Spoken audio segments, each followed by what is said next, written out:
ہم نے سبق ڈاکٹر روتھ فاؤ کی پڑھائی کی تھی۔ آج ہم اس سبق کا اگلا حصہ بھی پڑھیں گے اور اس کے سوالات بھی کریں گے۔ تو اس سبق میں ہم نے ڈاکٹر روتھ فاؤ کے بارے میں پڑھا تھا کہ انہوں نے کس طرح پاکستان میں رہ کر ایک بیماری کا علاج کیا، بہت سے لوگوں کا، اور اس طرح پاکستان کے لوگوں کی خدمت یعنی کہ مدد کی۔ تو یہاں تک ہم پڑھ چکے تھے۔ چلیں اب ہم سبق کا اگلا حصہ پڑھتے ہیں۔ ڈاکٹر روتھ فاؤ کی 4 بہنیں اور ایک بھائی تھا۔ بھائی کا انتقال بچپن میں ہو گیا تھا۔ اپنا ملک، اپنا خاندان یعنی کہ اپنے جو ہماری گھر کے لوگ ہوتے ہیں، یعنی ہمارے بہن بھائی، ہمارے امی ابو اور ہمارے جو بھی رشتہ دار، وہ سب ہمارا خاندان کہلاتا ہے نا۔ دوست احباب چھوڑ کر بالکل غیر لوگ وہ لوگ ہوتے ہیں جنہیں ہم نہیں جانتے ہوں۔ غیر ہم اسے کہتے ہیں جسے ہم نہ جانتے ہوں، جن سے ہمارا کوئی رشتہ نہ ہو، میں آ کر رہنا اور ان کی خدمت کرنا یعنی ان کی مدد کرنا آسان کام نہیں تھا۔ یعنی یہ کوئی بہت ہی آسان بات نہیں تھی جو انہوں نے کی۔ انہوں نے اپنی پوری زندگی انسانیت یعنی انسانوں کی بے لوث ہم کہتے ہیں جس ہم کوئی ایسا کام کریں کہ جس کا کوئی بدلہ ملنے کی ہمیں امید نہ ہو، یعنی ہم یہ امید رکھ کر کوئی کام نہ کریں کہ اس کے بدلے میں ہمیں کچھ ملے گا، تو اسے ہم کہتے ہیں بے لوث۔ اور بے لوث خدمت یعنی لوگوں کی ایسے مدد کرنا کہ جس میں ہمارا یہ مقصد شامل نہ ہو کہ اس کے بدلے میں ہمیں کچھ ملے گا۔ میں گزار کر 10 اگست 2017 کو وفات پائی، یعنی کہ ان کا انتقال ہو گیا۔ ان کی خدمات کے صلے میں یعنی کہ بدلے میں ملنے والے اعزازات کی فہرست ہم کہتے ہیں کسی بھی چیزوں کی جو کہ بہت سے نام، وہ کسی انسانوں کے بھی ہو سکتے ہیں، چیزوں کے بھی ہو سکتے ہیں، وہ نام جو ترتیب سے لکھے ہوئے ہوں اسے ہم فہرست کہیں گے۔ بہت طویل ہے یعنی بہت لمبی ہے۔ حکومت پاکستان یعنی پاکستان کی حکومت، اور حکومت ہم کہتے ہیں ان بہت سے لوگوں کو کہ جو مل کر کسی بھی ملک کو معاف کیجیے گا، کسی بھی ملک کو نہیں، کسی بھی چیز کو جو ہے وہ چلا رہے ہوں، لیکن یہاں پر حکومت پاکستان تو اس کا یہ مطلب کہ جو کسی ملک کو چلا رہے ہوں، تو پاکستان کو چلانے والے یعنی کہ پاکستان کی حکومت کی طرف سے انہیں ہلال امتیاز، ہلال پاکستان، نشان قائد اعظم، ستارہ قائد اعظم کے اعزازات اعزاز کی جمع ہے، اور اعزاز ہم انعام کو، تحفے کو ہی کہتے ہیں، دیے گئے۔ روتھ فاؤ کو سرکاری اعزاز کے ساتھ دفنایا گیا۔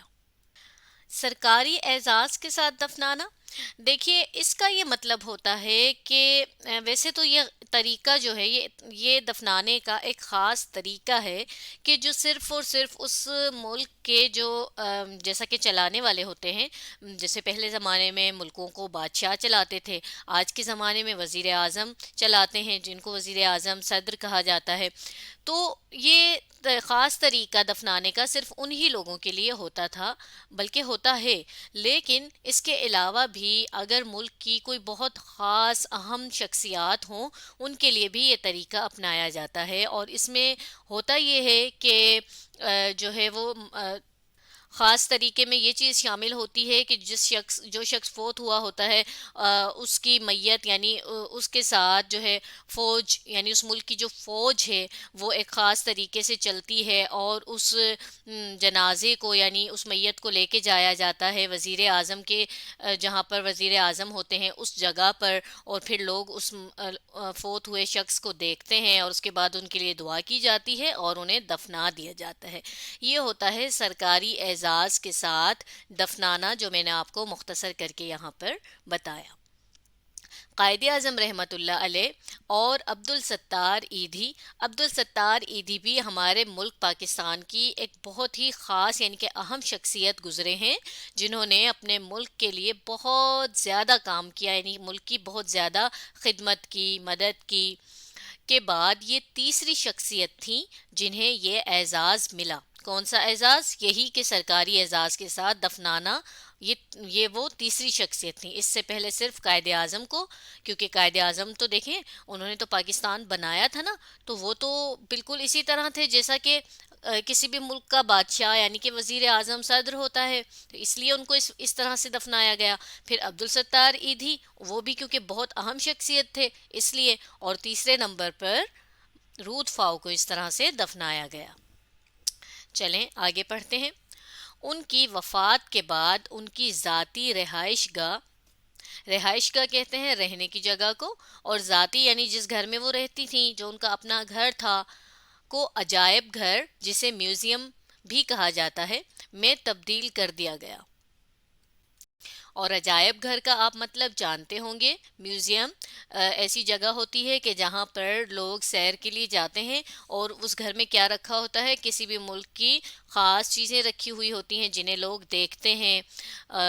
جیسا کہ اب اگر ڈاکٹر روتھ فاؤ کے گھر کو بنایا ہوگا عجائب گھر، تو ان کے گھر میں ان کے استعمال میں جو بھی چیزیں تھیں وہ سب وہاں پر موجود ہوں گی. ان کی بے لوث اور مخلصانہ، مخلص سے ہے لفظ، اور مخلص کا مطلب ہوتا ہے بالکل خالص ہو کر، یعنی بالکل سچے ہو کر. جب ہم کوئی کوشش کریں، کوئی کام کریں، تو اس کو ہم کہتے ہیں مخلصانہ. کوششوں کے اعتراف میں یعنی مانتے ہوئے، وزیر اعلیٰ سندھ پاکستان کے ایک صوبے کا نام ہے، اور وزیر اعلیٰ کہتے ہیں صوبے کو چلانے والے کو، نے کراچی کے سول اسپتال کا نام تبدیل کر کے ڈاکٹر روتھ فاؤ اسپتال رکھنے کا اعلان کیا. یعنی یہ بات کہی، سب کو بتائی. اعلان کرنے کا مطلب یہ ہوتا ہے. ڈاکٹر روتھ فاؤ نے کچھ کتابیں بھی لکھی، جن میں سے ایک کا نام ٹو لائٹ اے کینڈل، اور جس کے اردو معنی ہے شمع جلانا ہے. درد دل کے واسطے پیدا کیا انسان کو، ورنہ طاعت کے لیے کچھ کم نہ تھے کروبیاں. اور اس شعر کے شاعر ہیں خواجہ میر درد. کروبی کی جمع ہے، اور یہ ہم کہتے ہیں ان فرشتوں کو کہ جو صرف اور صرف اس لیے اللہ تعالیٰ نے بنائے ہیں کہ جو اللہ تعالیٰ کی عبادت کریں. صرف اور صرف ان کا کام یہ ہے. مفہوم یعنی اس شعر کا مطلب، انسان کے دل میں دوسروں کا درد یعنی دوسروں کی مدد کا جذبہ ہوتا ہے. جذبہ یعنی احساس.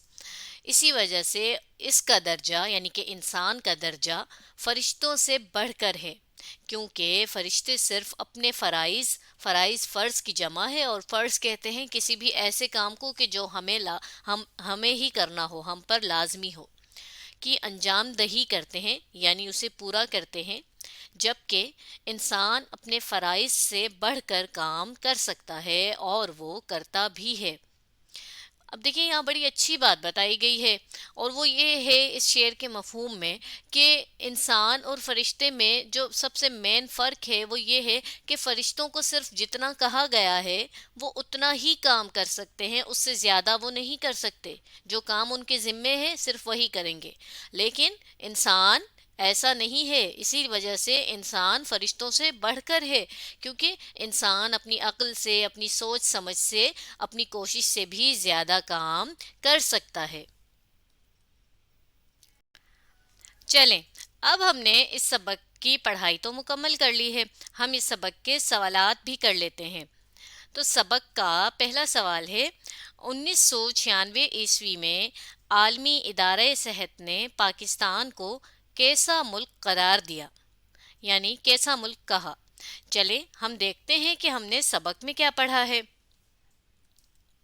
دیکھیے سبق کے اس حصے میں ہم نے پڑھا تھا کہ 1996 عیسوی میں عالمی ادارہ صحت نے پاکستان کو ایشیا کا پہلا ملک قرار دیا جہاں جذام کی بیماری پر قابو پایا گیا. چلیے ہم یہ بات اپنے جواب میں لکھ لیتے ہیں.